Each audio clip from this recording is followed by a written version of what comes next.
Alhamdulillahirrahmanirrahim. Assalatu wassalamu ala rasulillah wa ala alihi wa ashabihi wa man tabi'ahum bi ihsan ila yaumiddin. Amma ba'd. Ikhwan wal akhwat rahimani wa rahimakumullah. Alhamdulillah, kita bersyukur kepada Allah Subhanahu wa taala di malam hari ini kembali melanjutkan kajian kita Bulughul Maram min Adillatil Ahkam karya Imam Al-Hafidz Ibnu Hajar Al-Asqalani rahimahullah taala. Kita tentunya masih di pembahasan salat dan melanjutkan bab syarat sahnya salat. Di malam hari ini kita membaca hadis 205, 206, melanjutkan hadis tentang menghadap kiblat. Sebelumnya kita sudah sampaikan bahwa termasuk syarat yang ketujuh dari syarat sahnya solat adalah menghadap kiblat. Kita sudah katakan itu disepakati oleh para ulama rahimahumullah, yang mana keadaannya ada dua. Ada yang melihat langsung Ka'bah dan ada yang tidak melihat Ka'bah. Bagi yang melihat langsung Ka'bah, artinya dia sedang di Mekah, maka sepakat para ulama wajib menghadap badan Ka'bah. Bagi yang tidak melihat Ka'bah, artinya dia jauh dari Mekah, maka sepakat para ulama dia menghadap arah, bukan badan.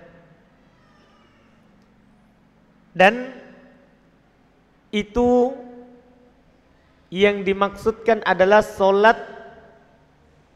fardu dan bukan solat sunnah di atas kendaraan. Adapun solat sunnah dalam keadaan seorang di atas kendaraan, maka boleh menghadap ke arah kendaraannya. Nah, itu yang kita akan bahas malam hari ini dalilnya. Kata beliau rahimahullah, wan Amir ibn Rabi'ah radhiyallahu anhu qala ra'aitu Rasulullah sallallahu alaihi wasallam yusalli ala rahilatihi haitsu tawajjahat bihi, muttafaqun alaihi. Zadal Bukhari yumi'u bi ra'sihi wa lam yakun yasna'u fil maktubah. Masya Allah.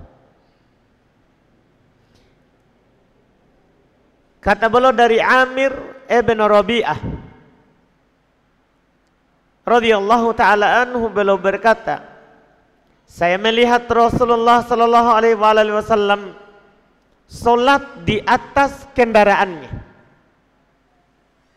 di atas hewan tunggangannya, haitsu tawajjahat bih, menghadap kemana kendaraannya itu menghadap, mengarah. Hadis riwayat Imam Al-Bukhari dan Imam Muslim, dan ditambah dalam riwayat Imam Al-Bukhari terkait dengan cara ruku dan sujudnya.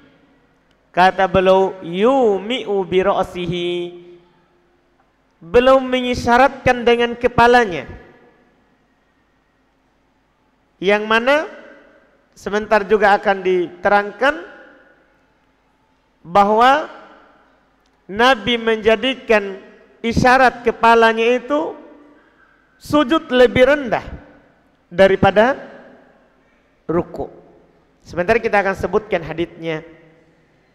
Belum katakan walam yasna'uhu fil maktubah. Itu belum tidak lakukan seperti itu pada solat wajib. Artinya solat wajib tidak di atas kendaraan. Hadits ini sangat jelas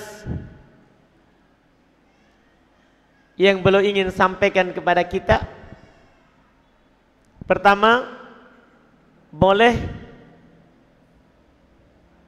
solat di atas kendaraan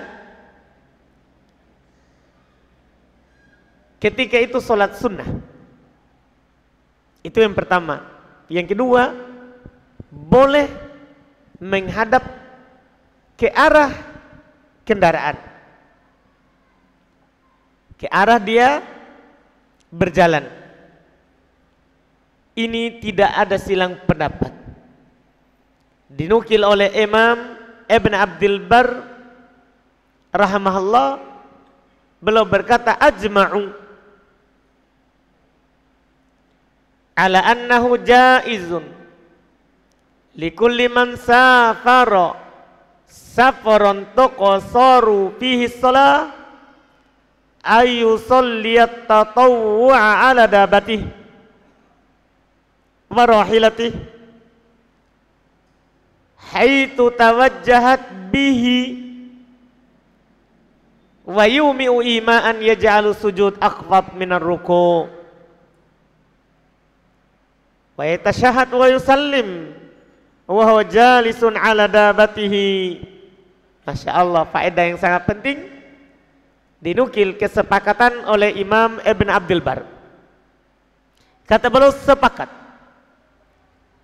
mereka para ulama bahwasannya boleh bagi setiap orang yang sedang safar yang dikosor solat padanya untuk solat sunnah di atas kendaraan. Kemana arah kendaraannya itu menuju? Dia mengisyaratkan dengan kepalanya, sujudnya lebih rendah daripada rukuknya. Dia bertasyahud, salam dalam keadaan dia duduk di atas kendaraannya.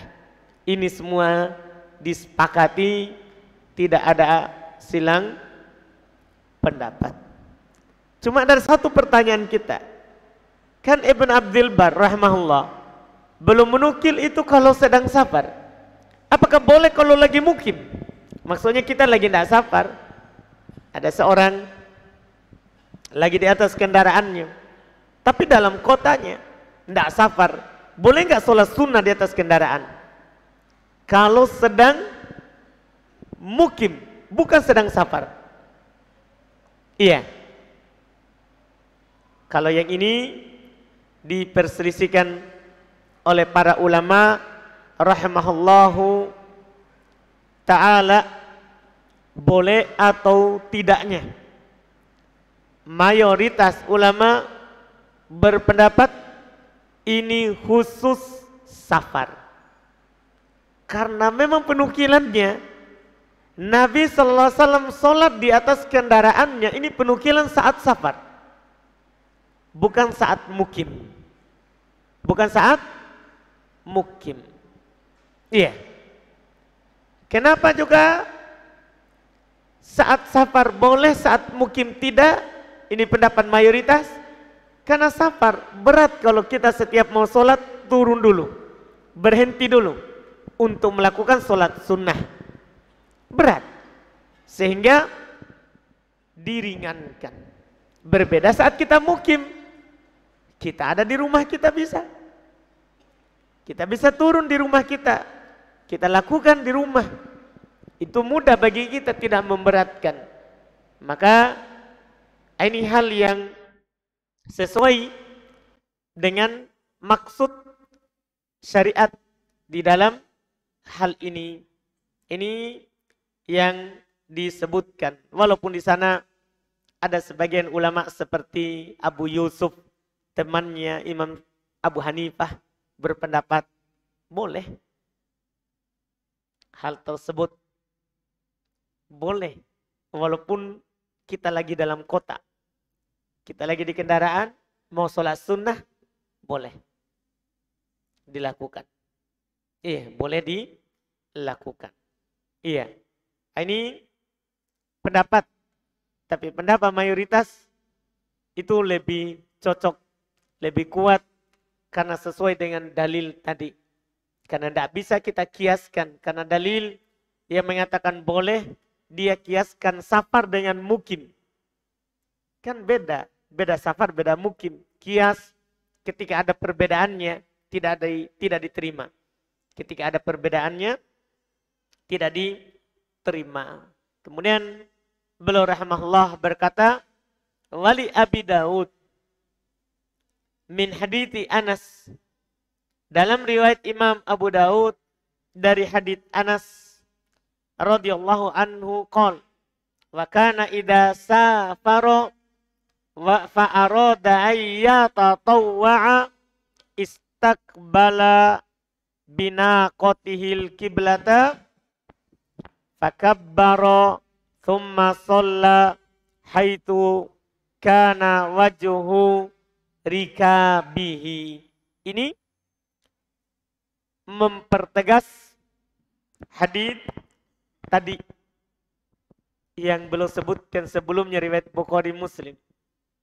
Kata beliau dalam riwayat Imam Abu Daud dari hadits Anas bin Malik radhiyallahu taala beliau berkata adalah beliau yaitu Rasulullah sallallahu alaihi wasallam apabila beliau safar dan ingin melakukan sunnah maka beliau menghadapkan untanya ke arah kiblat kemudian dia sholat di mana kendaraannya itu mengarah.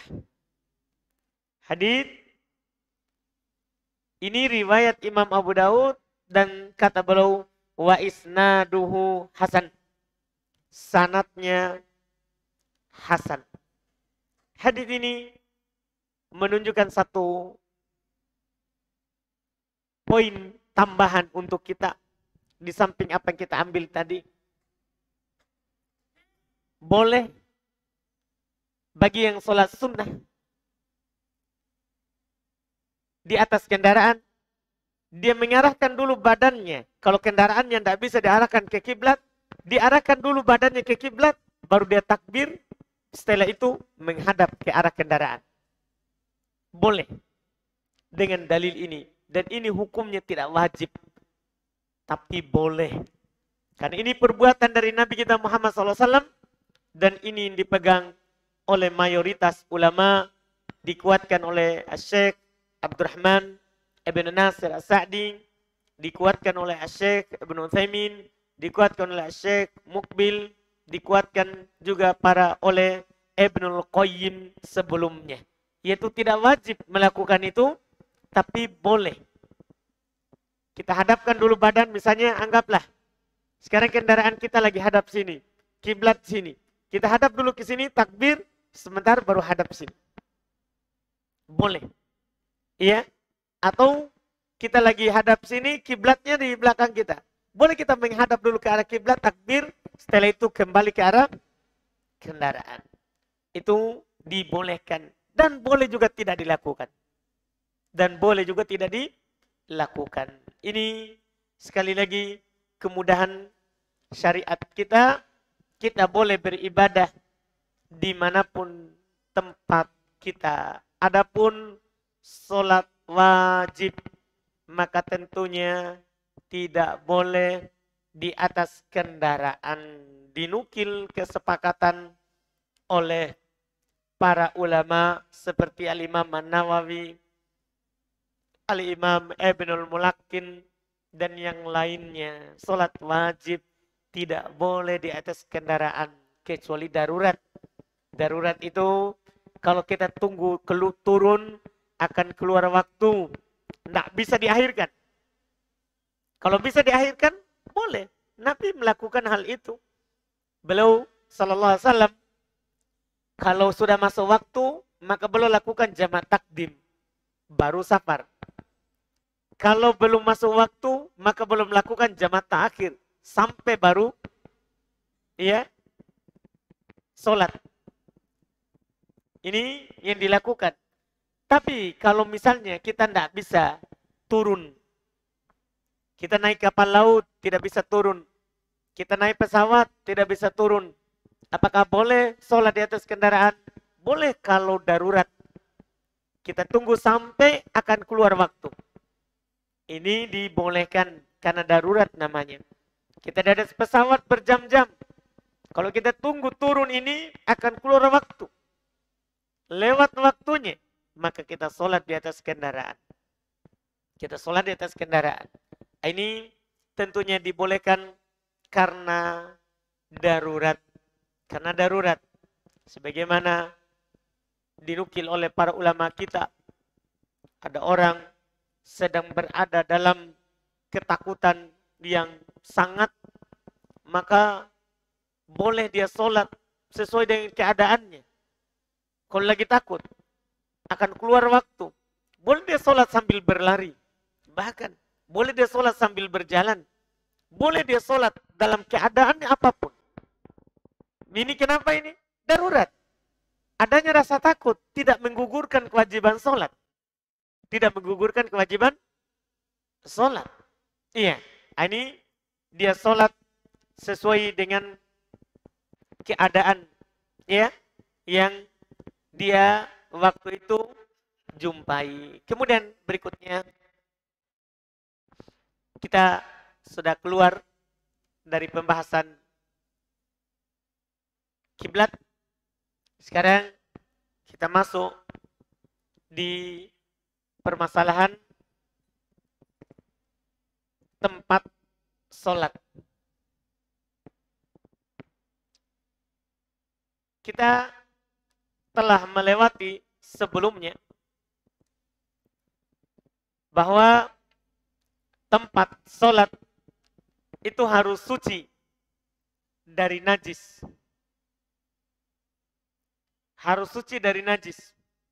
Sebagaimana pakaian harus suci dari najis.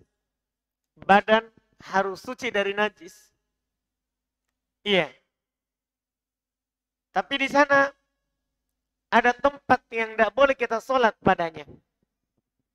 Ada tempat tidak boleh kita sholat padanya. Sebelum kita baca 3 hadits yang akan disebutkan oleh penulis terkait dengan masalah ini,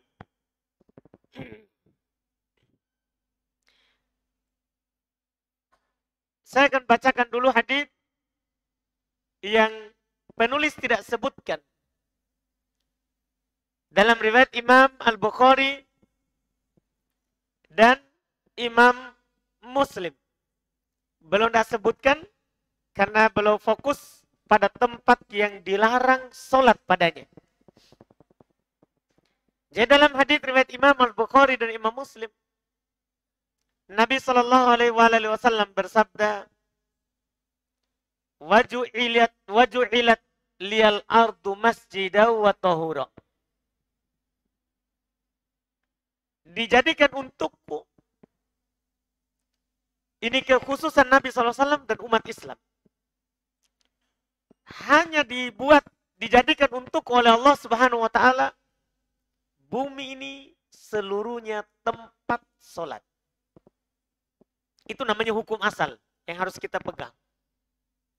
Dimanapun waktu sholat menjumpai kita, kita boleh sholat di mana saja. Ini tidak diberikan kepada umat sebelum kita.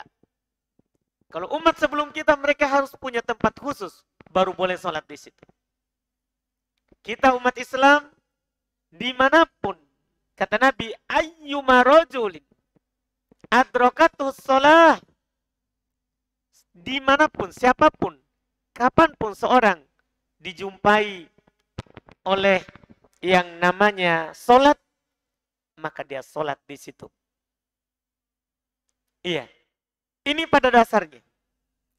Di mana saja kita boleh sholat. Ini disebutkan. Kecuali tempat-tempat yang dilarang. Nah, ini yang kita akan baca. Kita baca hadis 207. Kata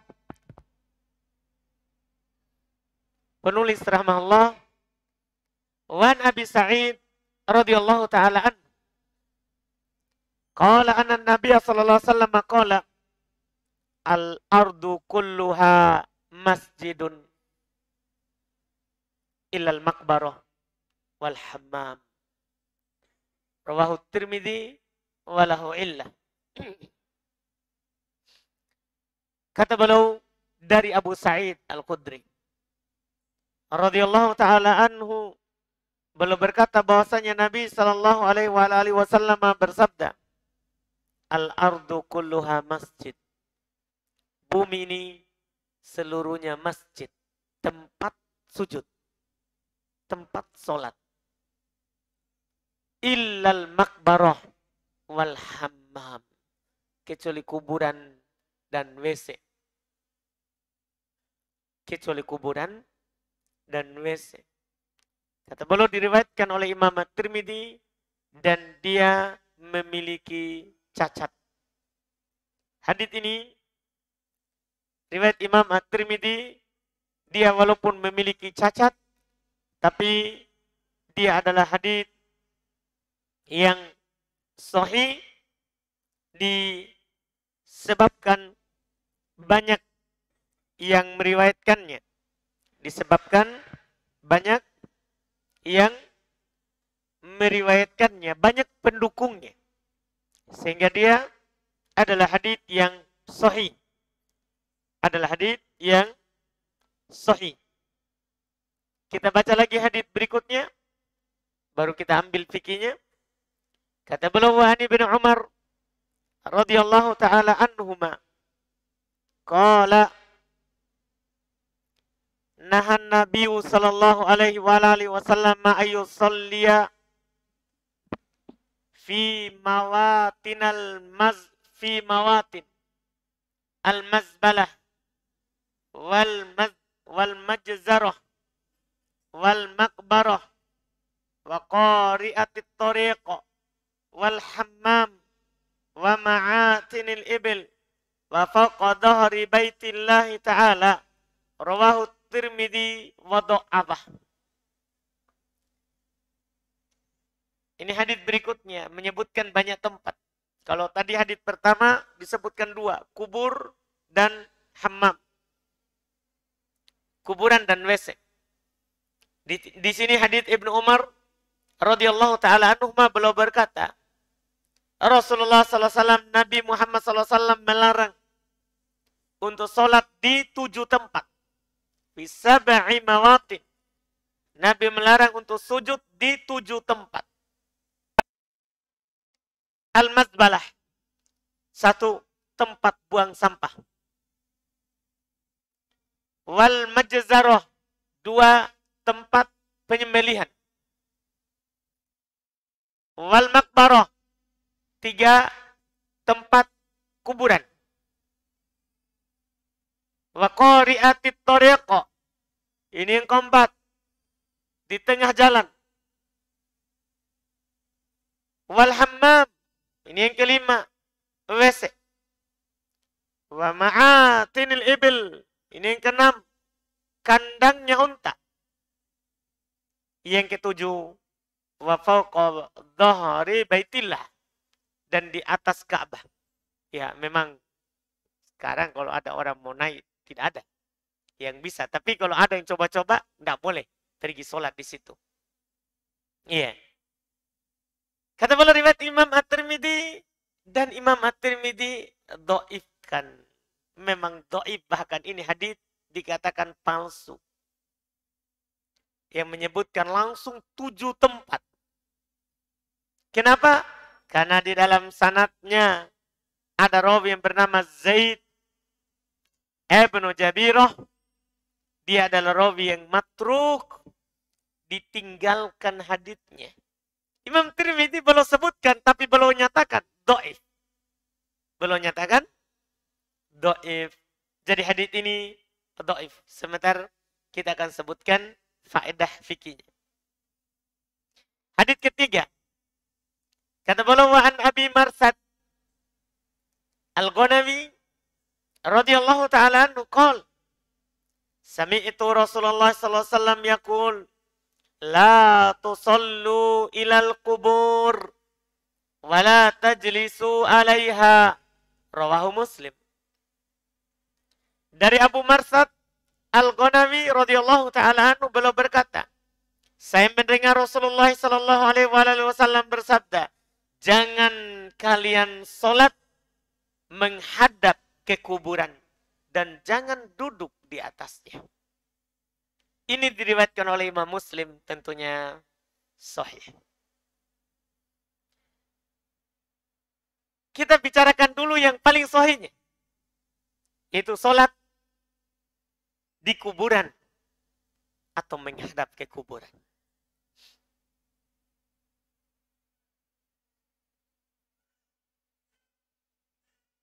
Para ulama rahimahumullah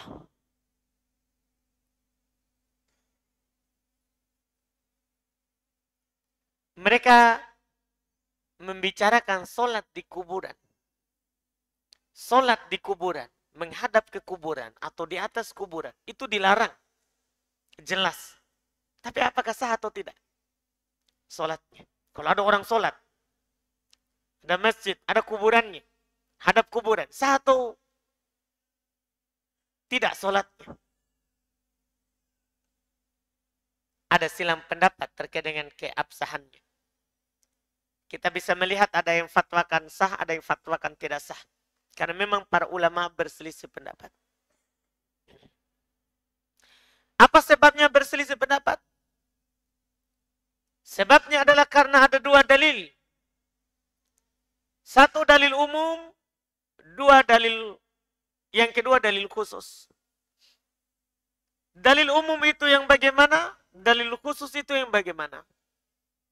Dalil umum tadi yang saya sebutkan di awal sekali, sebelum saya baca hadis penulis. Dalam riwayat Imam Al-Bukhari dan Imam Muslim, Nabi SAW katakan, waju'ilatil ardu masjidaw wa tahura.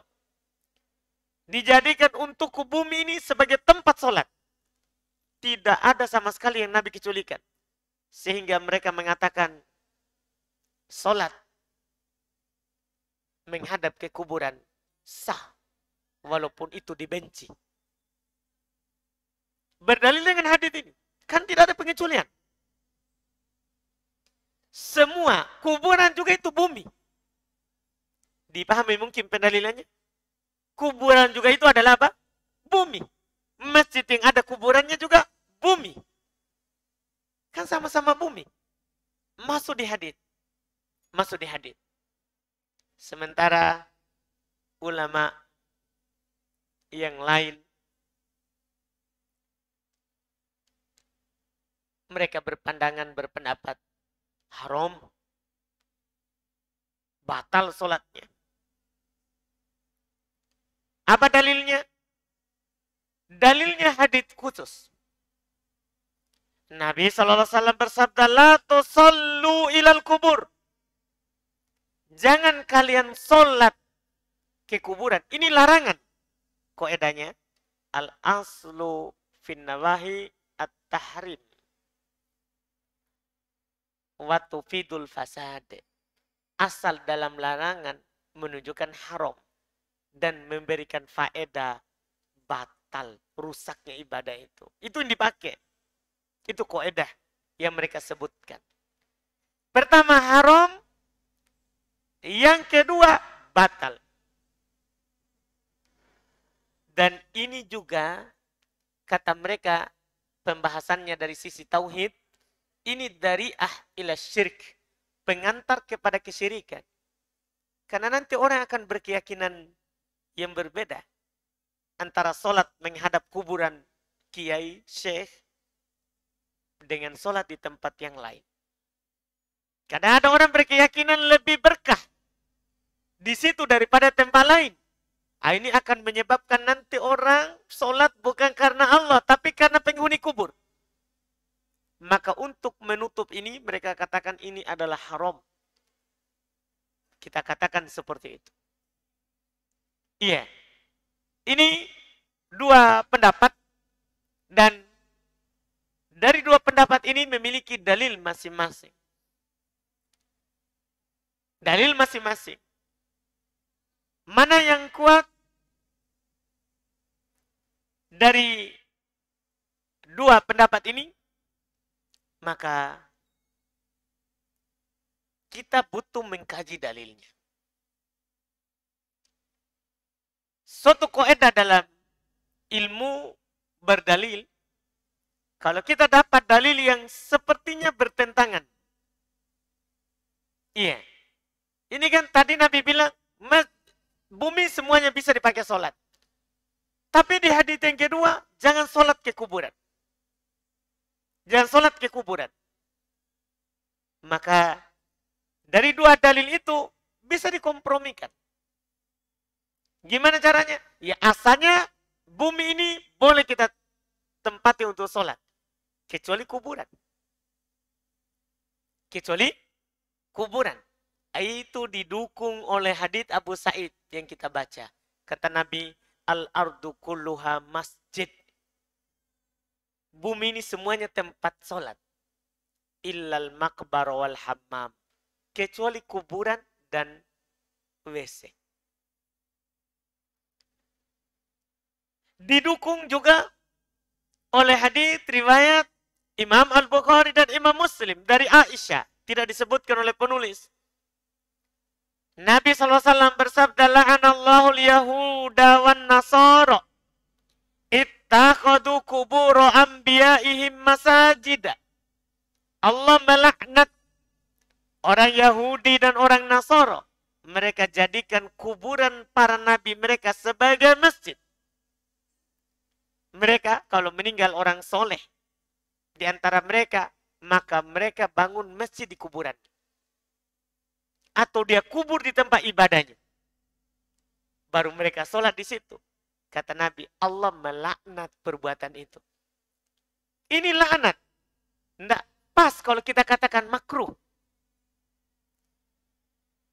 Tidak pas kita katakan makruh. Ini haram. Karena laknat itu dosa besar. Itu adalah dosa besar. Ini pendapat yang tepat insya Allah.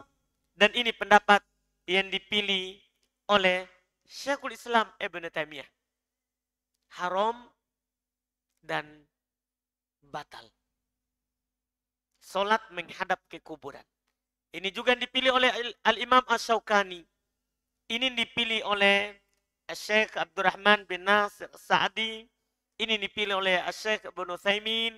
Ini dipilih oleh Syekh Mukbil. Haram solat kalau ada kuburan di kiblatnya. Dan batal solatnya. Beda kalau di halaman. Itu paling rendahnya makruh kalau di halaman. Karena memang lafaz haditsnya, la tusallu ila. Jangan solat menghadap ke kuburan. Iya, ke kuburan. Ini yang dibahas. Dan Syekhul Islam Ibn Taimiyah agak keras beliau dalam masalah ini. Makanya kadang sebagian orang yang kuburan orang soleh di masjid itu Wahabi. Jauhnya masanya Syekhul Islam dengan Syekh Muhammad bin Abdul Wahab. Jadi Syekhul Islam ikut Syekh Muhammad bin Abdul Wahab.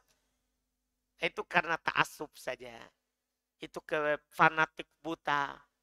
Beliau berkata, wal maqabir naha anha lima fihi minat tasbih bil muttaqidin al kubur masajida wa in kana al musalli qad la yaqsidu shalat li ajli fadilati tilkal buq'ah. Masya Allah. Kubur itu dilarang darinya untuk sholat. Kenapa? Kata beliau, karena terdapat penyerupaan terhadap orang-orang yang menjadikan kuburan sebagai masjid. Artinya orang yang menjadikan kuburan di masjid tempat sholat. Menyerupai orang sebelumnya. Yang dilaknat oleh Allah Subhanahu wa ta'ala. Sementara kita selalu baca di dalam surah Al-Fatihah. Ihdinas siratal mustaqim. Tunjuki kami jalan yang lurus. Siratal ladzina an'amta alaihim. Jalannya orang-orang yang engkau beri nikmat atas mereka. Ghairil maghdubi. Bukan yang dimurkai. Yahudi. Alaihim waladdallin. Dan bukan pula yang sesat. Nasoro. Itu kita minta. Itu kita minta dijauhkan. Sekarang malah kita mau mendekat. Nah, makanya kata Syekhul Islam itu dilarang. Karena menyerupai mereka. Bahkan kata beliau, walaupun tidak dimaksudkan karena keutamaan tempat itu. Maksudnya, oh utama ini karena ada kuburan. Walaupun tidak dimaksudkan. Itu dilarang karena menyerupai. Karena menyerupai orang-orang sebelum mereka. Ini yang disebutkan dalam masalah ini. Ini mungkin yang kita bisa ambil dulu di pertemuan hari ini. Adapun terkait dengan tempat-tempat berikutnya lagi yang disebutkan di hadits, kita akan ambil di pertemuan akan datang insya Allah.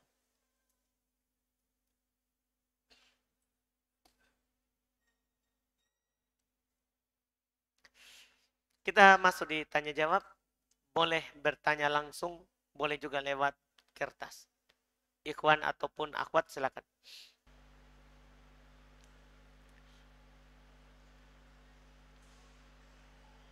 Di sini ada pertanyaan, tempat jemuran saya berada di belakang rumah dan pas di atas sebagian kuburan. Apakah boleh Ustadz saya melewati di sela-selanya untuk menjemur, tapi terkadang tanpa sengaja saya menginjak bagian pinggirnya. Iya. Ini menjemur di belakang, di atas. Berarti kita jemurnya di mana? Di atas kuburan. Iya. Hal tersebut dijauhi. Dijauhi. Karena ada larangan untuk menginjak kuburan. Apalagi kita berarti ke situ pakai apa? Pakai sandal atau jalan kaki telanjang? Kan ada lagi larangan pakai sandal. Iya. Kita jemur tempat lain. Jangan jemur di atas kuburan. Karena kita sekarang bilang tidak sengaja injak, sengaja. Dengan maksudnya kita pergi sengaja berjemur di sana, kita sudah sengaja menginjaknya. Kita sudah sengaja menginjaknya. Hal itu dijauhi. Buat jemuran di tempat lain. Buat jemuran di tempat lain.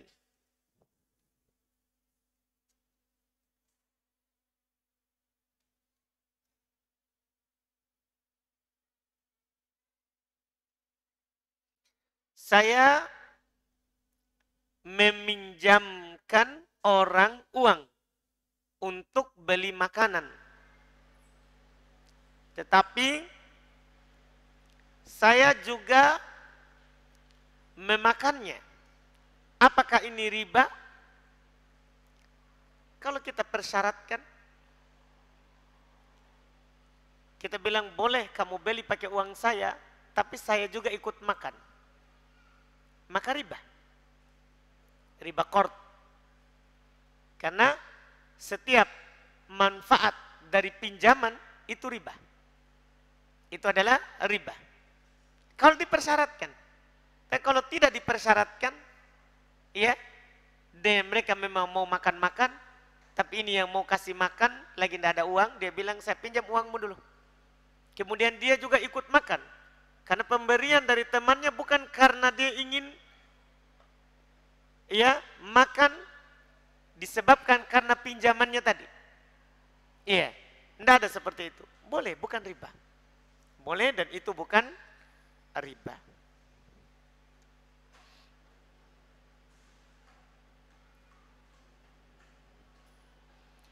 Mau bertanya Ustadz, gimana hukumnya makan buah yang pohonnya ada di atas kuburan? Halal. Kan pohon itu selama dia adalah pohon yang halal, buah yang halal, halal dimakan. Tidak dilihat di mana tempat tumbuhnya. Tidak dilihat di mana tempat tumbuhnya. Itu wallahu alam. Silakan, Pak.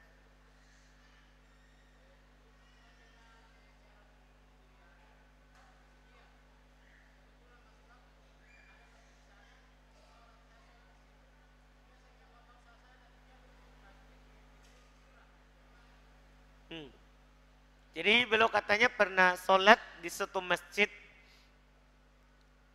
Setelah sholat keluar, dia lihat ternyata kelilingnya kuburan. Gimana hukum sholatnya? Sah, karena kita tidak tahu tadi. Beda kalau kita sudah tahu. Sholat kita tadi sah, karena kita tidak tahu kalau itu ada kuburannya. Tidak perlu kita ulang.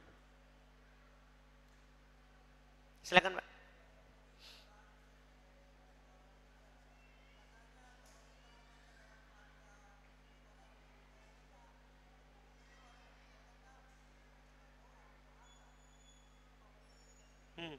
Baik, kata beliau, katanya membacakan Al-Fatihah untuk orang meninggal bid'ah. Terus doanya yang dibutuhkan. Betul, Bang. Kenapa orang itu mengatakan bid'ah? Karena tidak ada dalilnya. Tidak pernah dinukil dari Nabi kita Muhammad SAW belum mengirim Al-Fatihah untuk putrinya yang meninggal. Tidak pernah pula untuk istrinya yang belum cintai kirim Al-Fatihah. Tidak pernah. Sehingga yang mengatakannya bid'ah itulah. Karena apa yang tidak dilakukan oleh Nabi, maka bid'ah. Yang boleh adalah mendoakannya. Itu betul. Iya. Ada hadis dari Nabi SAW. Di antaranya adalah ketika kita mensolatinya. Kata Nabi SAW, "Idza shallaitum 'alal janazah fa'akhlisu lahu du'a." Kalau kalian mensolat di jenazah, ikhlaskan doa. Ikhlaskan doa. Itu kan kata Nabi SAW, berarti boleh mendoakannya. Itu yang sampai kepadanya. Demikian pula hadis Abu Hurairah, Nabi SAW katakan, "Idza matal insan in qata'a min amalihi illa min salas." Jika seorang itu meninggal, terputus amalannya kecuali 3. Yang pertama, kata Nabi, sedekahun jariyah, sedekah yang terus manfaatnya mengalir. Yang kedua, awaladin soleh yad'ulah, atau anak soleh yang mendoakannya. Berarti anak soleh mendoakannya sampai kepadanya, mendoakannya. Iya, ini yang kedua. Yang ketiga, ilmun yuntafa'u bih, atau ilmin yuntafa'u bih, atau ilmu yang diambil manfaat darinya. Iya, bukan dibilang tidak dibolehkan, tidak ada tuntunannya. Tidak ada tuntunannya dari Nabi SAW. Menghadiahkan bacaan Quran itu tidak ada dinukil dari Nabi SAW. Itu.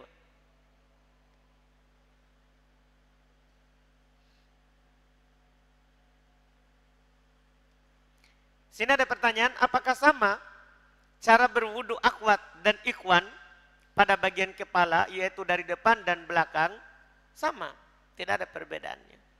Tidak ada dalil yang membedakan antara laki-laki dan perempuan terkait dengan mengusap kepala. Tidak ada perbedaan, sama hukumnya. Sama-sama mengusap dari depan, kemudian ke belakang, dan kembali lagi ke depan, dan kembali lagi ke depan. Kemudian pertanyaan berikutnya, sholat tahiyatul masjid, apakah boleh dilakukan di musolah yang hanya melaksanakan sholat zuhur dan asar saja? Ya, boleh kalau itu tempat sholat. Boleh dilakukan kalau itu adalah tempat sholat, walaupun hanya dilakukan sholat zuhur dan asar padanya. Silakan, Pak.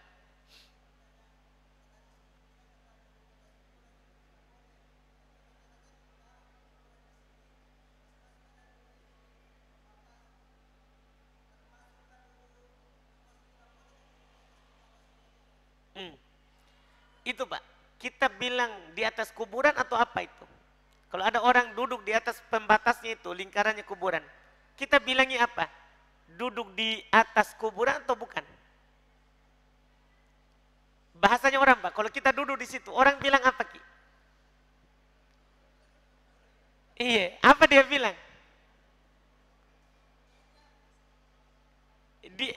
Ini tuh bisa contoh. Kalau kita duduk di situ, kita duduk di situ, dah, kita bilangnya apa? Kita lihat beliau duduk di itu yang melingkar di kuburan. Duduk di kuburan namanya. Kan haditsnya, wala tajlisu alaiha, jangan duduk di atasnya. Iya. Siapa bilang Pak dalam Islam tidak ada lingkarannya? Iya, dibikin Pak pembatasnya supaya tanahnya tidak longsor. Boleh Pak dibikin pembatasnya. Tidak boleh itu dicat, di keramik. Jadi bedakan membatasi sama keramik, mencat. Islam dia boleh Pak dibikin supaya tanahnya tidak rata. Yang tidak boleh itu dicat, di keramik, di semen, itu yang tidak boleh Pak. Boleh, kayu, batu, boleh. Dan duduk di situ Pak, duduk di atas kuburan namanya. Jadi kalau kita ke kuburan berdiri, tidak duduk. Kalau lagi ziarah. Iya kan Pak? Boleh Pak, masih mau 5.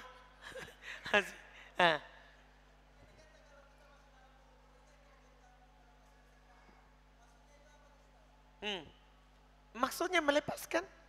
Kita buka sandal tak? Kita maksudnya apa? Menghormati kuburan Pak. Iya, orang yang meninggal. Iya, batasannya ketika kita mau masuk kuburan.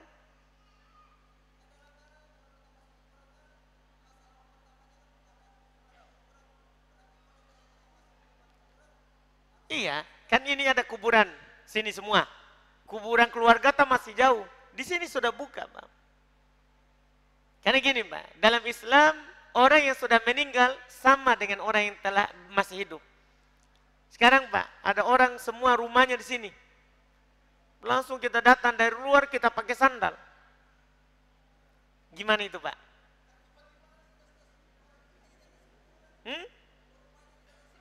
Nah itu masalah. Berarti salahnya dia. Ini belum bilang, bagaimana nih kalau orang rumahnya di atas kuburan? Ya salah besar. Berarti dia duduk terus.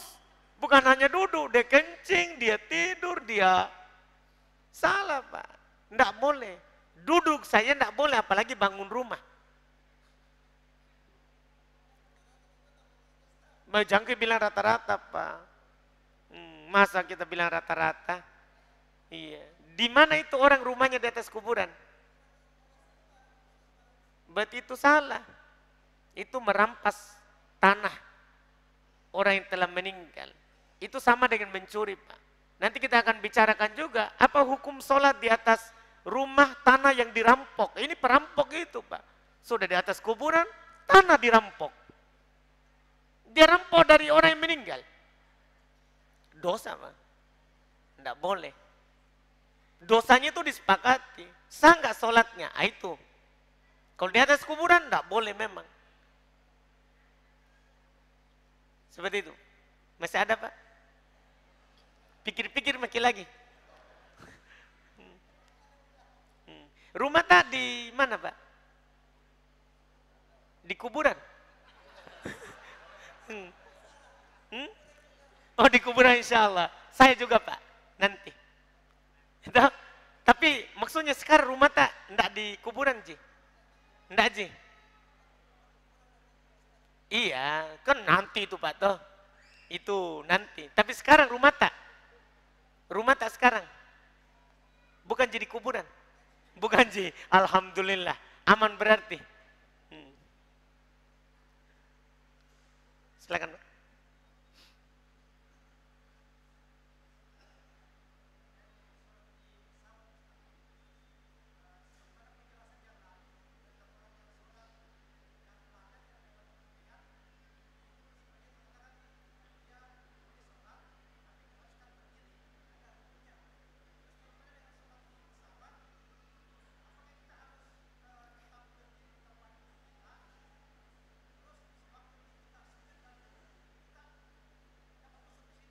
Hmm.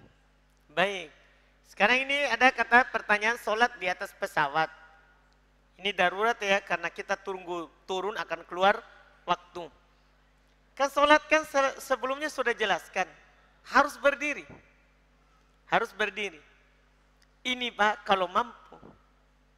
Kalau tidak mampu, kita tidak bisa berdiri. Apakah karena kursi pesawat tidak memungkinkan?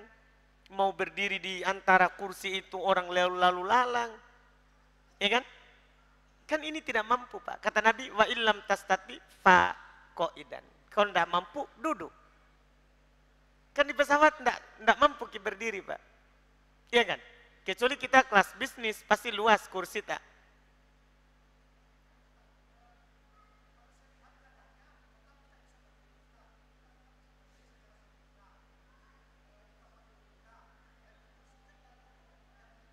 Tetap bisa ya?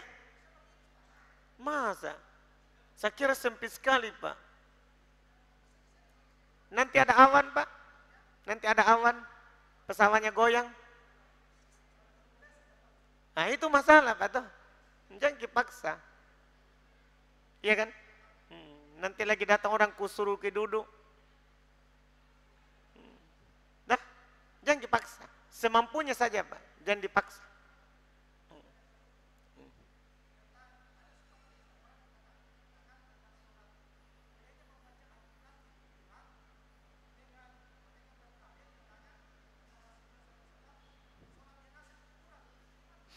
Baik. Katanya boleh membaca Al-Quran di kuburan. Dengan dalil kan Rasulullah sholat jenazah di kuburan. Nah, ini Rasulullah sholat atau baca Quran?